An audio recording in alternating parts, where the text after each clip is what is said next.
নমস্কাৰ।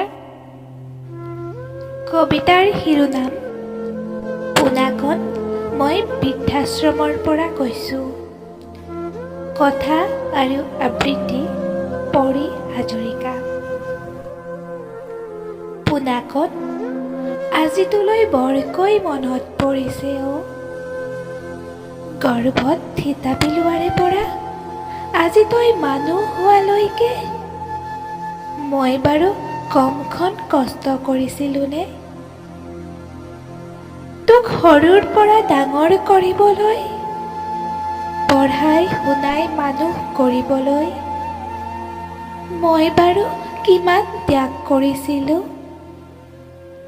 তেতিয়া মোৰ কষ্ট অনুভৱ হোৱা নাছিল।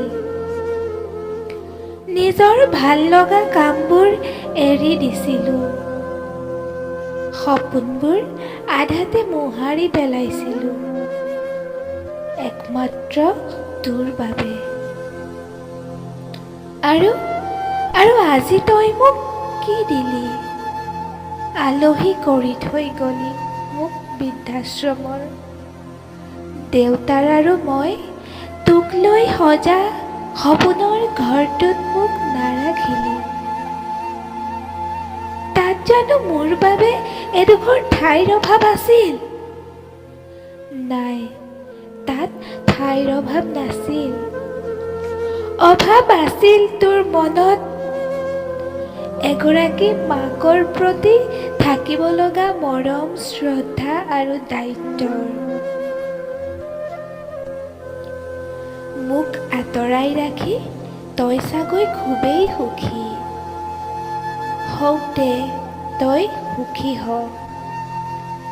ব্যস্ততাৰে ভৰা সময়বোৰত তোৰনো মোলৈ কিয় মনত পৰিব? মনত পৰাৰ প্ৰয়োজনেইনো ক'ত? পাহৰিয়ে গলি নিশ্চয় তোক জন্ম দিয়া মাৰজনী যে এতিয়াও জীয়াই আছে। মনত খং ক্ষোভ লৈ আজিও তোৰ মাৰে তই অহালৈ অপেক্ষা কৰিছে। আশা কৰিছে শেষবাৰৰ বাবে নাতি বোৱাৰীৰ লগত এষাৰ কথা পাতি জীৱনৰ বিদায় ল'বলৈ। পোনাকত এবাৰ আহি মোক মা বুলি মাত এষাৰ দে। এই মা শব্দটো শুনিবলৈ যে মই কিমান ব্যাকুল হৈ পৰিছোঁ। আহ বোপাই, মাৰক এবাৰ চাই যাবি। এদিন বৃদ্ধাশ্ৰমৰ আলহী হোৱা তোৰ মাৰে ইয়াতেই সপোনৰ সৰগ ৰচিলে। তই সময় পালে এবাৰ মই কেনেকৈ আছোঁ চাবিহি। ধন্যবাদ।